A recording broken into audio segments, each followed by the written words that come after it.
And some prominent sort of things that happened in that process was the discovery of a grandmother tree in the sort of vicinity of the site. So we started by we wanted to really analyze what we were doing structurally from an efficiency point of view, but also for what the project really needs. But yeah, what we found, there are tangible savings in prefabricated timber construction. Concrete on this project we have a Thank you, everyone. So today I'll be giving a bit of an project overview of AMRF First Building with a particular focus on designing for country and disassembly, and how some of those ideas and themes are embedded very deeply in the design thinking and the architectural and landscape responses. So the project started in 2021 and is due to complete end of this year at some point.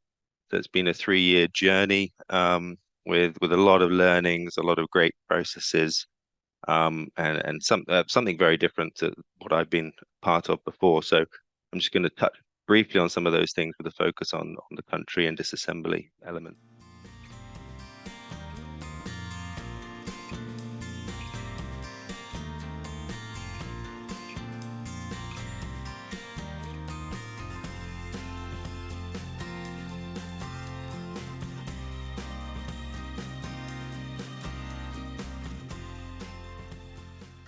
So just a little bit more about the location. AMRF's situated in what they're calling the third city, the Western Parkland city, it sits in the new Aerotropolis precinct, which is a new city, first new city, in fact, in Australia in over 100 years, apparently, I've been told.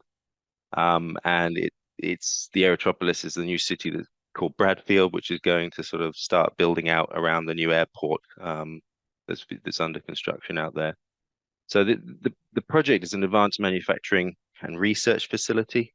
Um, its brief really is to attract global tech industries to this area and almost form a kind of science park in this space. It will house advanced manufacturing equipment around additive, subtractive, and other sort of complex manufacturing processes. Um, Client is the government, the Western Parkland Authority, also known as the BDA now. The head contractor is Taylor's Construction. The structural engineer was Enstruct, Mech and Elec were NDY, and fire services and fire engineering was by Arup. Key subcontractors that have sort of contributed to this presentation today are Savcon and Northrop on the timber side, Steel, Dunsteel, and Facade High Tech. So I wanted to start this presentation by acknowledging the process that we've been through with connecting to country. And the start of that was the two key natural drivers for this place, this country, which is the Cumberland Plain. It's characterized strongly by tree stands and woodlands among sort of flowing grassy plains. And I just remember my first visit there, and it's a very beautiful natural place, very tranquil, very calming, with an abundance of wildlife. The second predominant feature is the Wainemata, and this is a kind of almost a hidden network of waterways in the area, a very vast network, which really just highlights how important water is to this country, this place. And the start of that is also looking at the name Wainemata, which Waina means mother's place, and Mata means water place. So it has this name which has a deeper meaning about the cultural importance of these natural formations. So designing with country, this is just I'm just going to talk a little bit about the process that we undertook with Ginjama. So we started at the very beginning of the project. We were sort of engaged at the same time. We engaged Danielle as a sub consultant for this project, and we walked country together. We sang to country, and we tried to listen quite deeply to country. And some prominent sort of things that happened in that process was the discovery of a grandmother tree in the sort of vicinity of the site, which had a real importance to the design team and to Ginjama and Danielle.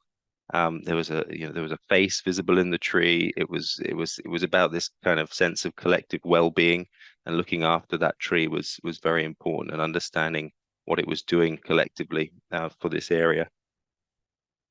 And this is sort of the process that Danielle undertakes, from sort of design concept to sort of seeing the project through. And she was advising us right throughout the project. We were having reviews with her, testing ideas, discussing our responses, and to her sort of narratives that she'd presented to us.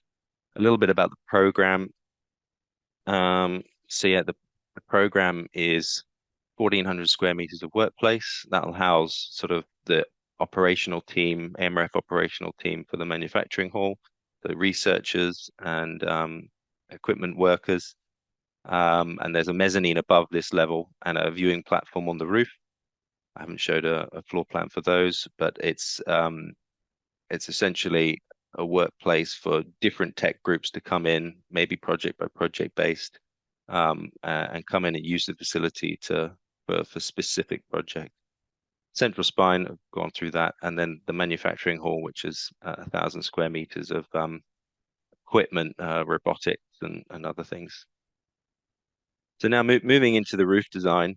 So Ginjama, quite early on in the project, presented to us some locally made, traditionally made, locally made objects, such as fishing nets, which were of particular type and construction unique to this country.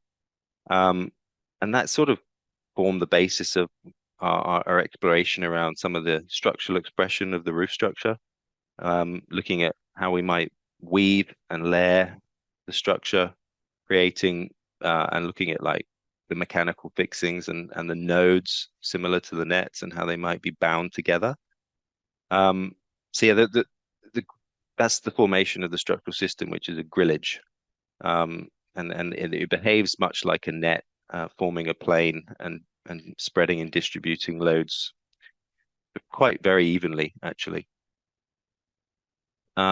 This is just an image, current kind of construction image taken on site a few weeks ago, which just starts to explain, other connection to country design elements that have been incorporated, such as the no sharp corners, so a real carved feeling to the building, soft corners, soft edges, so that it really fits in with this place and this country and some of those narrative matrices that we were discussing earlier. So a bit more on the structural system. So we started by we wanted to really analyze what we were doing structurally from an efficiency point of view, but also for what the project really needs. So this on the far left here, conventional would be an 18 by 9 grid. 18 is the largest span in the manufacturing hall. What we found with this is going to a 9-meter grid, doubled the size of the timber cassette. So the cassette system you can see here, the lighter timber that sits above the darker timber is the cassette system forming the roof deck. And that actually doubled in timber volume if we did a more conventional system with a 15% increase in overall timber. Then we looked into things like, well, what if we obviously, half the grid to a 4.5 in the east-west, but that did provide a reduction in timber, about 14%, but it also increased the steel columns by 65%, which is a huge embodied carbon impact.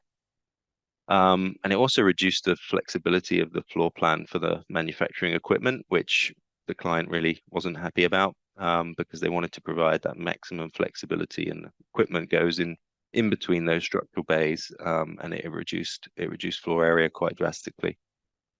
Thirdly, we looked into sort of just a transferring of the beams at the 4.5, similar timber volume to what we've got currently as the sort of final solution, but there were 30% greater deflections, which was a bit of an issue for some of the things that were happening on the roof, and it also was a 20% increase in structural depth, so the whole thing would have got a lot deeper.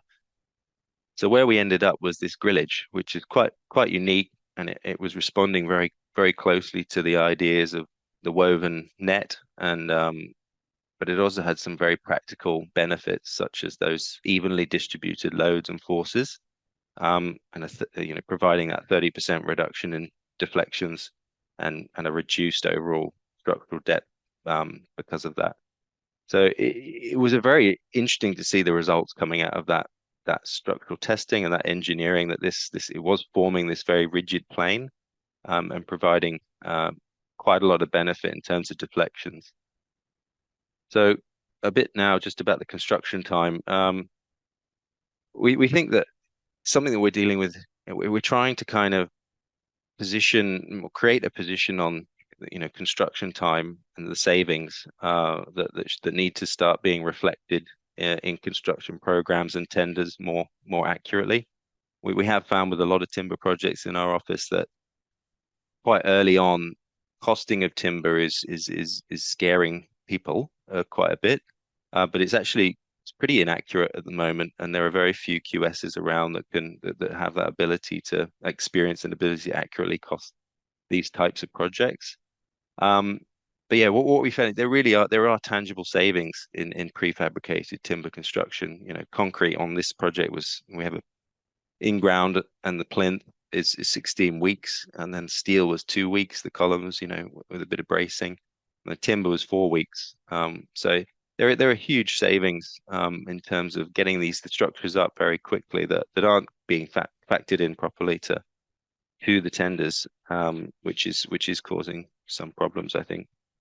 And we're trying to sort of leverage our connections in the industry and with engineers and experts to actually myth bust some of these things that are preventing timber projects getting off the ground. And because timber can be cost neutral, but you just have to have clever engineering, clever design, accurate costing. But I think they can. I know there is a premium on the timber product itself, but there is a way, even now, with that premium, to design cost neutral timber buildings. And we have seen examples of that from some of our partners that have shared things with us, engineers and the like.